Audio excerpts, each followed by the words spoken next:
Hello, welcome back to another weekly video. So this is the update right after 7.2 launched. There is no new weapons, but we got 2 new heroes available. Well, technically 1 right out the gate. The reskins are not brand new, but we've got the Ice King in the event store right here. Right here. Yeah. We're going to purchase him and level him up to see if there's any cosmetic changes. He is a reskin of Hotfixer, which is a less favored constructor. I love Hotfixer. For those of you that have been watching me do a lot of the Frostnite or even the solo Frostnite, Hotfixer is one of my go-to constructors. So we'll have a little bit more footage of me using this guy now instead of Catstructor or Hotfixer. It's pretty cool. Pretty cool. Hopefully he changes colors a little bit. It'll be interesting. It'll be interesting. Again, with a lot of these changes, like when you go back and look at Werewolf, aka Dire, as they evolve, they get cool color schemes, but you can't go back. Whereas in Battle Royale, you can change. You can go back to the White Wolf, the Gray Wolf, the high school jacket, athlete-looking dude with blonde hair, whatever. But you can't do that in Save the World. So when you evolve it, you can't go back cosmetically, which is sad. Sad to say the least. We'll go over Hotfixer stuff briefly in a second. Nothing else new seems to be in the store. Earhart, which I've mentioned multiple times, is gone. It's still there. Cloak Shadow is still there. And then all the other stuff is still there from the event store. So they just added the Ice King. And then in the weekly store, doesn't look like much is really new. We still have our normal fluxes. You got your legendary, your epic, and your rare flux. Perk ups. No epic and legendary. It's never going to happen. I'm just going to mention it every week anyways. It's never going to happen. But we got our rare and your uncommon are still there. Do we have our reperk? Reperk is still there. But reperk is now in 7.2 easier to come by, and you don't have to spend as much when you use it, which is nice. Which is nice. Electric fields are in the store for your daily coinage, and hunter killers. Buy the hunter killer. Buy it. You lazy people that want to hold the button down or the trigger down. Buy the hunter killer. It is a semi-auto, so you have to spray and pray. Don't put fire rate on it, because I don't care. I can't say what I normally say on YouTube. You have to have a good finger to use it, especially fire rate. Okay, it's a good gun, solid gun. Pathfinder Jess is your uncommon hero. It's just a farmer, nothing special. Vanguard Southie is a wannabe farmer slash striker farmer. He's alright. So nothing super special in the weekly store. I guess let's break down Pathfinder and Vanguard and then Ice King. Yeah. Alright, so here is the legendary version of Vanguard. Again, it's an Outlander, so you get Focused Acquisition, increases chance to find double loot by 6%. He gets Anti-Material Charge, Loot Llamas, of course, Shock Towers, and Phase Shift. This guy is he's like a phase shift meets striker. It's kind of the best combination to explain him. Phase Scout Jess and striker AC all thrown into one. The in-game description for this guy is phase shifts across the battlefield, delivering unexpected anti-material charges to enemies. Now you got to remember when the game first came out, the punch really didn't do anything to enemies. They buffed it dramatically a few months back. So now you can use this as actual damage-ish.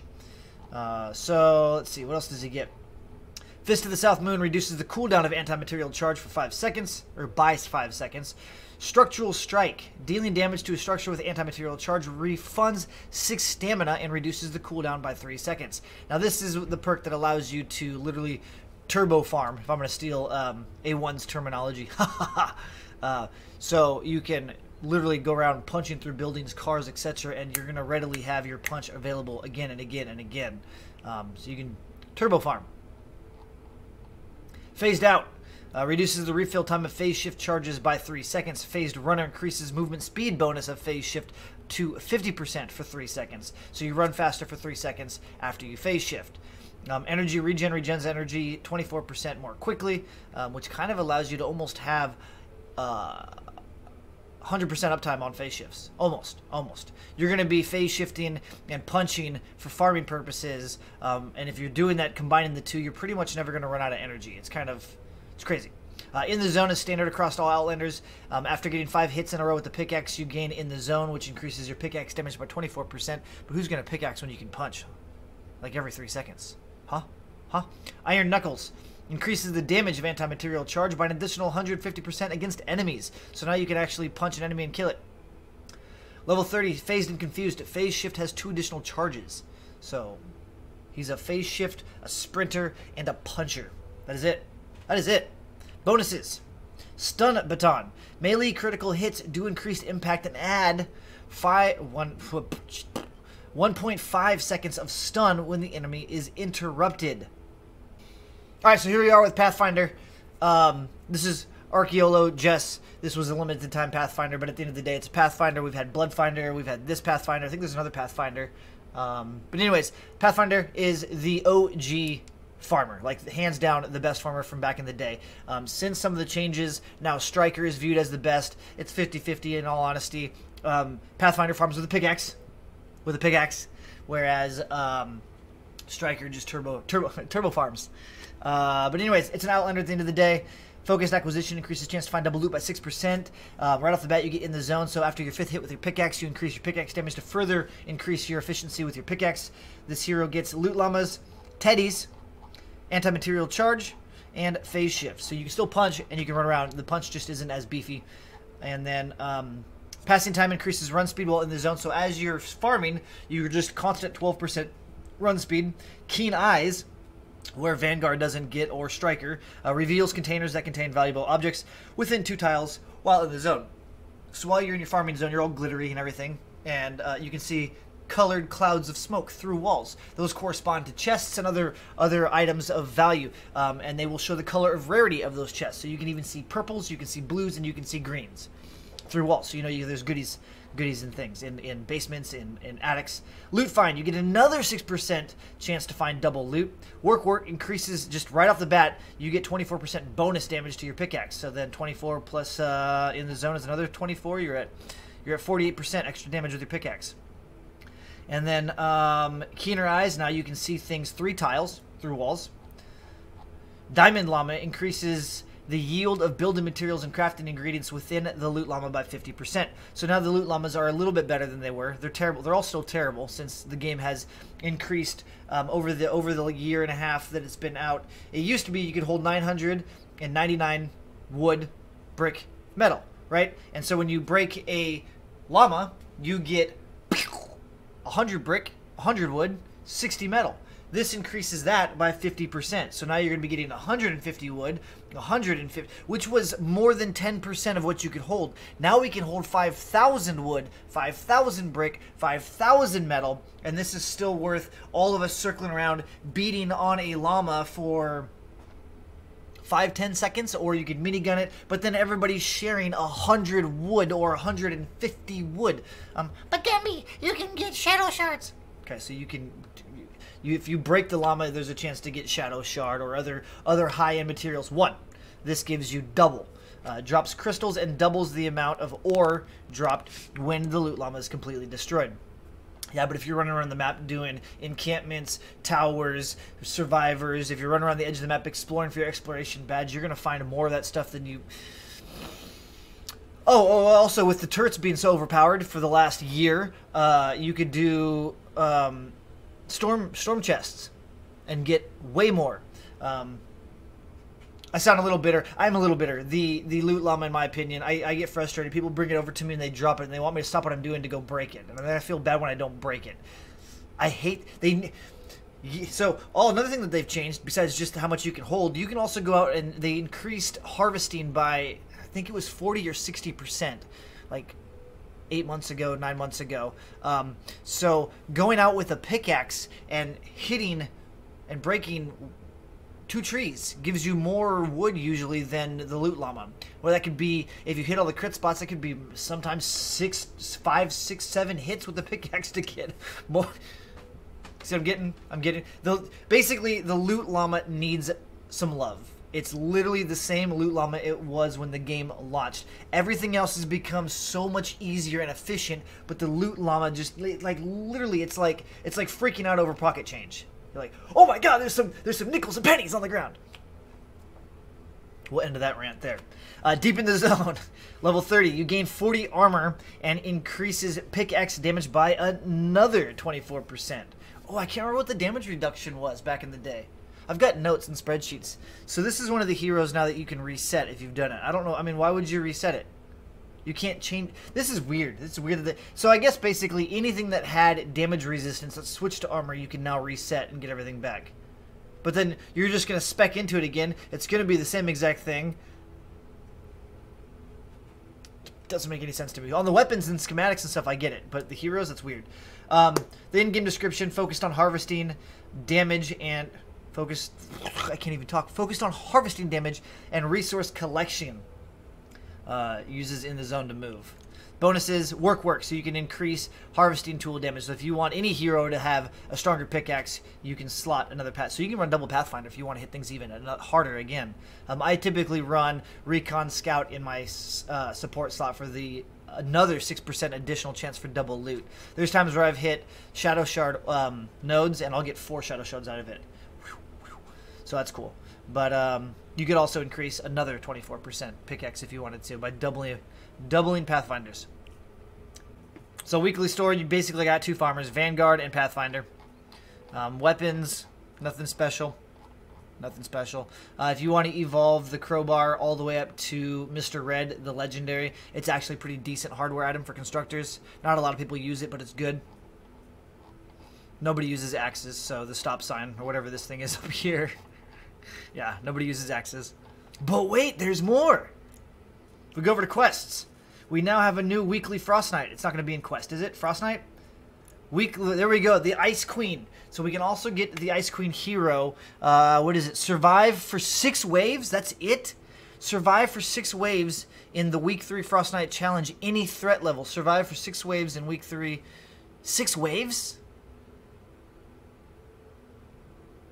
That shouldn't be hard at all. Okay, I'm gonna try to solo that.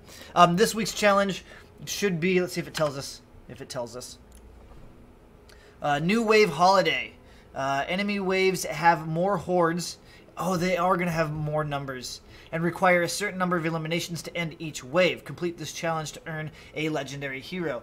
Something it doesn't mention here that it did mention in the patch notes that it might have changed is that each wave is going to be 1 enemy type.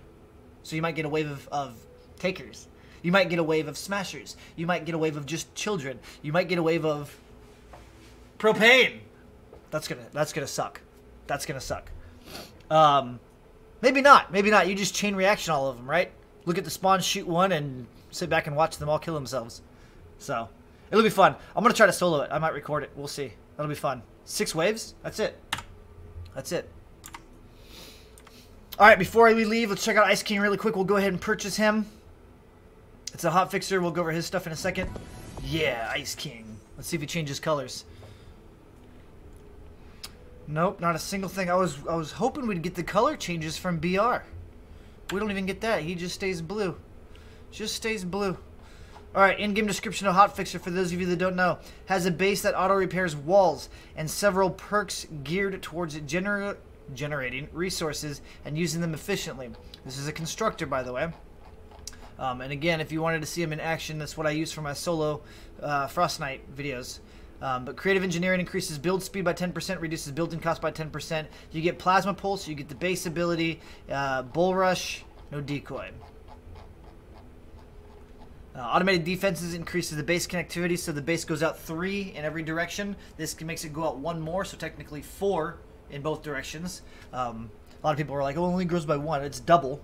And then hotfix increases building repair rate by 20%. That's huge. That's why I use this hero mainly for Frostnite. Kinetic Overload, if you hit something with a hardware item and you critically hit, it's going to do a big massive energy knockback blow as well, which does some serious damage on top of your critical hit. But you have to critically hit. Power modulization, structures attached to your base regenerate 5% of their max health every 10 seconds. It does not stack with the second power modulization. Tactical perk. Big Brother increases base connectivity by another 1 building piece, so now it's going to go out 5 in every direction. Repair cost reduces the repair cost of all structures by 10%. Bull Rush. Recycling and hyper threading. This is another big thing for soloing Frostnite for me, because I don't have time to go out and farm. So for every 3 building pieces of the same material, the base generates 1 of that resource type every 60 seconds. So every minute. Level 2 buildings are worth 3 building pieces, and level 3 buildings are worth 6 building pieces. The base can store a maximum of 450 of each resource. And then Hyper-threading improves the efficiency of that. 1 resource is generated for every 2 connected building pieces. Additionally, you can store up to 900 of each. Bonuses that he brings to the table: pre-planning reduces the cost of building by 10%. So you can stack pre-planning on any kind of constructor, so you can get up to 20% reduced cost for building. Yeah, I'm really kind of upset that you can't change his stuff. Can you show what's his backpack? Oh, just the cape? Okay, so you do unlock a cape. I didn't notice that. That's it. Just the cape. I guess blue is cool. I was really hoping we can get the color variations, but that's fine. That's fine. That's totally fine. Okay. Alright. That's all I got. That's all I got. I'm going to go try the weekly by myself before I go live tonight and help everybody else go through their weeklies. And then eventually we'll be running to, if you notice I've got 131 up here. It's because we've been carrying everybody through their weekly challenges in Frostnite. This week's going to be a lot easier than last week. I did love Burn Bright, but that was rough. So that's the reason for 131.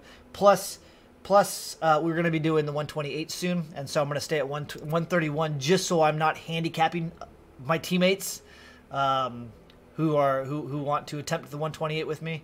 But anything else, I'll still be knocking myself back down to 100. But that's another rant for another time. There's been 2 big rants already, so I'm out.